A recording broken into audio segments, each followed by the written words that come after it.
लोकसभा चुनाव का बिगुल बजने से पहले ही मैनपुरी लोकसभा सीट सुर्खियों में है। यहां से सपा संरक्षक मुलायम सिंह यादव सांसद हैं। अब उनके भाई और प्रसपा संस्थापक शिवपाल यादव ने इस सीट पर नजर गड़ा दी है। वे कहते हैं कि मुलायम सिंह यादव अगर चुनाव नहीं लड़े तो मैं यहां से चुनाव लड़ूंगा। उनकी इस रणनीति के सियासी मायने भी माने जा रहे हैं। यहाँ सिर्फ वोट बैंक ही मुफीद नहीं है, बल्कि सियासी कद के भी इस सीट को अहम माना जा रहा है।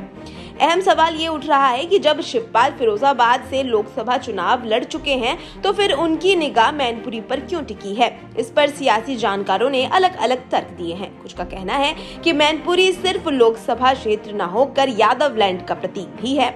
इस सीट के नतीजे का संदेश प्रदेश ही नहीं पूरा देश में रखा जाएगा। इससे शिवपाल यहां से सांसद बनने का ख्वाब देख रहे हैं। शिवपाल यहां से सांसद बनकर अपने सियासी कदम को राजनीतिक में चमकाना चाहते हैं।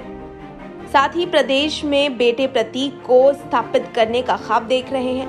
राष्ट्रीय राजनीति में एंट्री के लिए मैनपुरी सीट उनके लिए सशक्त माध्यम है।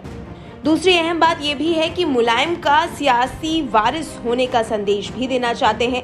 यही वजह है कि वे बार बार ये कह रहे हैं कि मुलायम चुनाव नहीं लड़े तो उन्हें लड़ाएंगे और जिताएंगे, लेकिन उनके चुनाव न लड़ने पर इस सीट पर उनका पहला दावा है। दरअसल उन्हें ये पता है कि मुलायम बीमार हैं। ऐसे में उनके 2024 में लोकसभा चुनाव लड़ने की संभावना कम नजर आ रही है।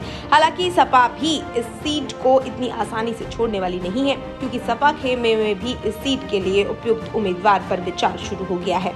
मुलायम के चुनाव लड़ने की स्थिति में अखिलेश ने खुद मैदान में उतरने की भी उम्मीद जताई है। इस सीट से सांसद रहे धर्मेंद्र यादव और तेज प्रताप यादव का भी दावा है, जो परिवार के ही सदस्य हैं और सपा के साथ ही हैं। सियासी जानकारों का कहना है कि ऐसे हालात में सपा भी किसी भी कीमत पर मैनपुरी सीट को गंवाना नहीं चाहेगी।